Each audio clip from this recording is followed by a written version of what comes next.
आज कांग्रेस पार्टी के मुख्य गद्दावर नेता, अब उन्हें गद्दावर कहेंगे या उन्हें बेकार का नेता कहेंगे, क्योंकि जिसके संरक्षण में, जिसके संचालन में कांग्रेस पार्टी निरंतर डूबती चली जा रही है, जिसकी नैया पार नहीं लग पा रही है, उनका बड़ा ही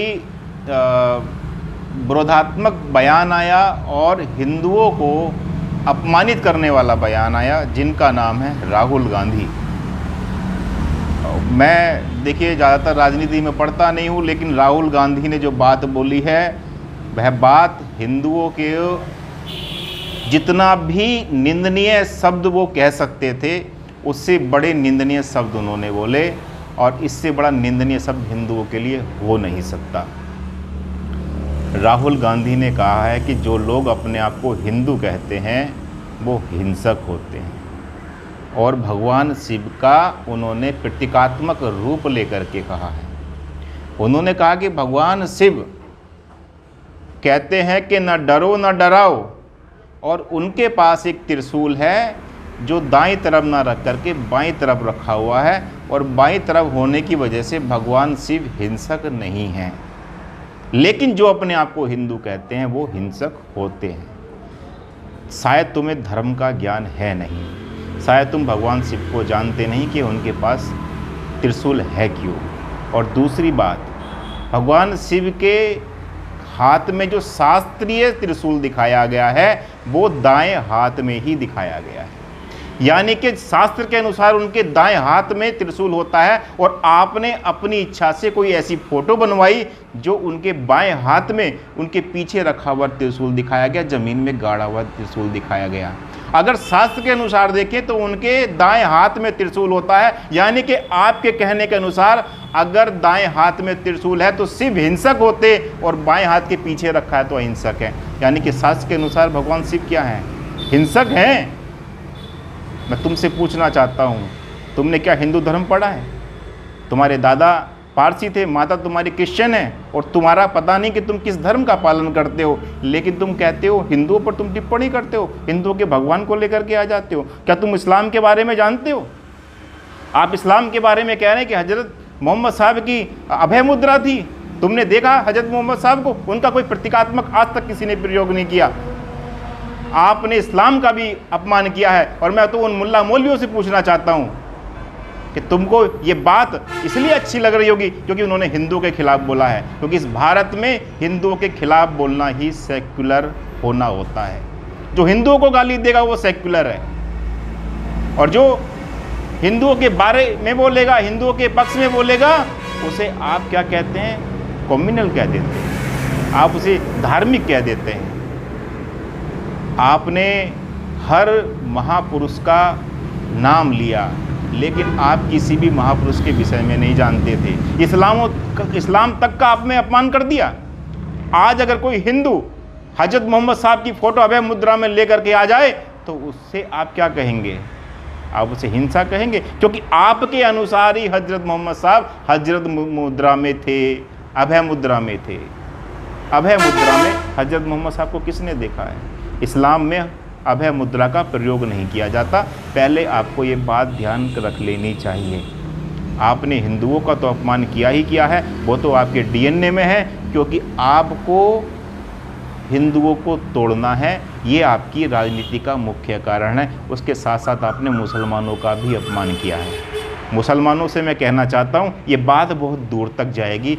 कल के दिन हजरत मोहम्मद साहब की फ़ोटोएँ आएंगी, और वो फ़ोटोएँ अभय मुद्रा में आएंगी।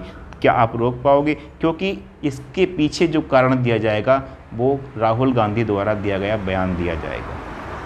आप रोक नहीं पाओगे।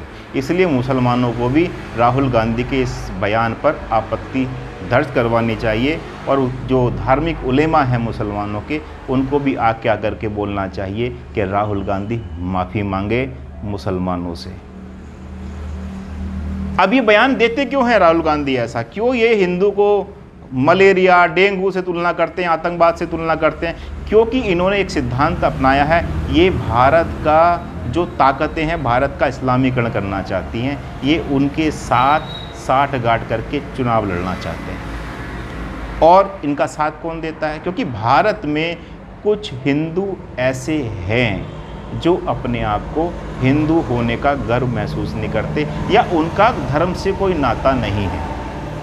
वो लोग जो धर्म से अभी बहुत दूर हैं, वो लोग जो समझ नहीं पा रहे हैं धर्म को, उनको ये साधना चाहते हैं। और उन्हीं को जो धर्म से अभी बहुत दूर हैं, वो समझ नहीं पा रहे हैं धर्म को, उन्हीं लोगों का ये इस्लामीकरण करना चाहते हैं। क्योंकि जो इस्लाम के जानने वाले हैं वो तो इनके साथ खड़े ही हैं इस मुद्दे को लेकर के, वो हमेशा इनका साथ देंगे।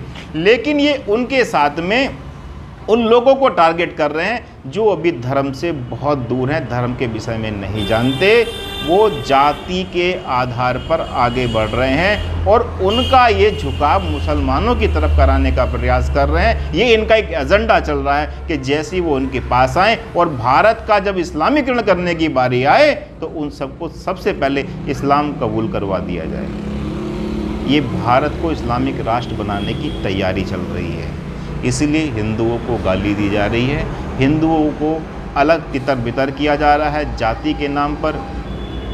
ये देखना, कभी भी ध्यान रखना, ये हमेशा चुनाव लड़ेंगे तो जाति के नाम पर लड़ते हैं और हिंदू को गाली देंगे, सनातन धर्म को गाली देंगे, लेकिन जातिगत आधार पर ये कभी गाली नहीं देते और उन जातियों को गाली नहीं देते जो इनको पता है कि इनका बहुत आसानी से इस्लामीकरण पहले भी हो गया है और आने वाले समय भी इनका इस्लामीकरण किया जा सकता है। क्योंकि भारत में ये सर्वविदित है कि 90% जो मुसलमान बने वो उन्हीं जातियों के लोग बने थे। उनको ये टारगेट कर रहे हैं, उनका इस्लामीकरण करने का पूरा प्रयास राहुल गांधी और उनकी टीम के द्वारा ये चुनाव के आधार पर या चुनावों के जरिए किया जा रहा है। दूसरी बात, उनकी बहन ने अपना बयान दिया इस पर कि मेरे भाई हिंदू विरोधी नहीं हो सकते। वो उन्हें कह रहे थे जो बीजेपी वाले हैं, उन हिंदुओं को कह रहे थे। आपको पता है कि भारतीय जनता पार्टी को 24 करोड़ हिंदुओं ने वोट दिया है। तो क्या भारत के 24 करोड़ हिंदू हिंसक हैं?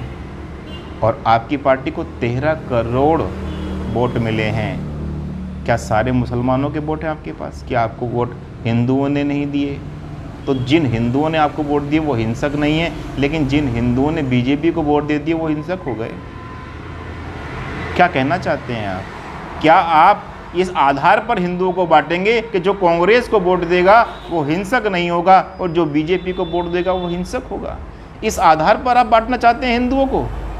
जाति के जहर तो आपने घोला ही घोला है। अब आप इस आधार पर हिंदू को बांटेंगे कि कांग्रेस का जो वोटर है वो अहिंसक है और जो बीजेपी का वोटर है वो हिंसावादी है।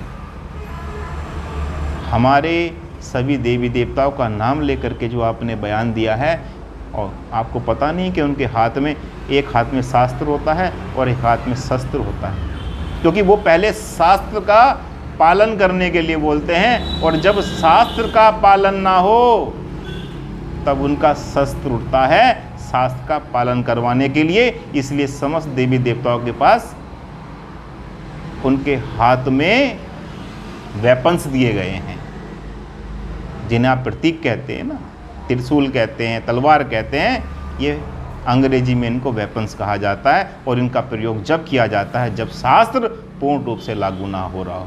बार बार ऐसा हुआ है। आप अगर सारी पौराणिक कथाएं उठा करके देखें तो शस्त्रों का प्रयोग तब हुआ है जब शास्त्र विरुद्ध कार्य होने शुरू हो गए हैं। और राहुल गांधी का ये बयान भारत में स्पष्ट करता है कि जो शास्त्र हैं उन पर टिप्पणियां होनी शुरू हो गई हैं। तो शस्त्रों का प्रयोग, जिन प्रतीकों को वो दिखा रहे थे कि वो दाएं तरफ हैं या बाएं तरफ हैं, वो किसी भी तरफ हो, उनका प्रयोग तभी किया जाता है जब शास्त्र लागू नहीं होते।